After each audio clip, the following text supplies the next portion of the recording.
Hey Facebook, I shouldn't be so excited about this, but I am because this is an amazing topic for me and I have so much experience with it.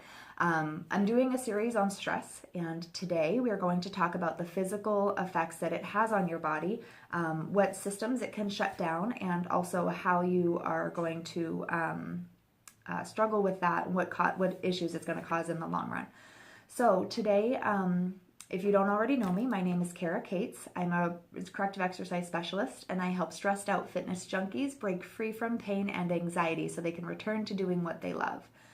So my experience with stress is really came in the form of an anxiety attack. And as soon as I had my first anxiety attack, I realized that this is something that I needed to get my hands on. I didn't want to take medication. I knew people that were on it, and I just wasn't willing to do that.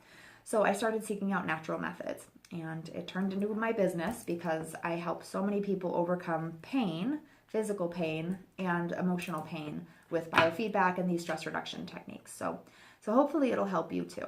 So the last video I talked about the sympathetic nervous system and the fight or flight state. And so we have two different types of nervous system. We have your parasympathetic nervous system, which is your rest and digest, and you have your sympathetic nervous system, which is your go mode or your fight or flight mode. So the two can't work simultaneously. Typically, when we wake up and we start our day, we're in a sympathetic state. Now, sympathetic state doesn't necessarily have to be bad. It's our go mode. It's our active, our dominant state throughout the day. But when we go to bed, we should kick into our parasympathetic nervous system. Our parasympathetic nervous system is the good nervous system, and it's responsible for rest, digestion, diaphragmatic breathing, all sorts of marvelous emotions, love, joy, kindness, selflessness. And what the problem is that when we experience stress on a daily basis, we have a chronic stress response.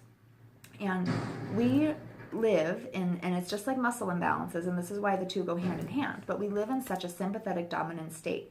We wake up, we drink coffee, we maybe have an energy drink, we go work out, we do a hardcore workout, high energy, loud music, pushing yourself, taxing your adrenals, then you leave, then you go to work and you have stress at your job, and then you come home and you have stress at home. It's stressful just even talking about it.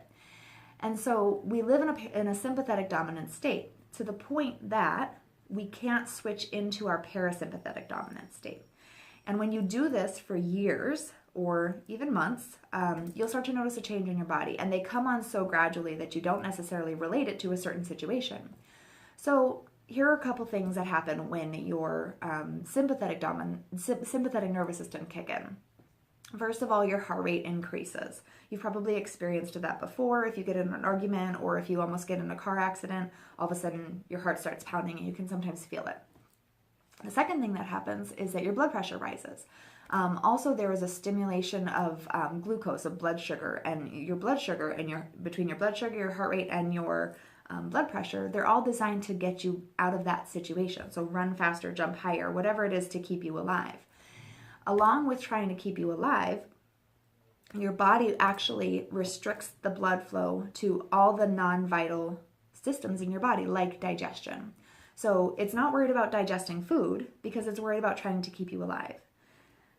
This is a side note, but I'm going to throw this in here. If you eat while you're stressed, or if you eat in your car while you're driving, while you're rushing around, number one, you're not producing the enzymes you need to break down your food. But number two, you're kind of telling your body that this food is causing the stress because it doesn't know that it's, you're running late for a job. It can't create an intolerance to that. It doesn't know that you got in a fight with your husband early in the morning. It can't create an intolerance to your husband. So your body will create an intolerance to food. And that's where we'll talk about stress and allergies later.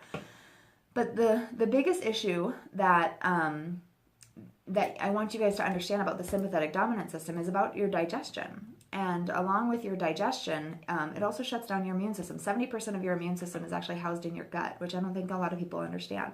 And so when you experience chronic stress for a long period of time, your immune system will shut down. You'll get sick more frequently. You'll get more sick or sick worse than you would if you were in a healthy stress state.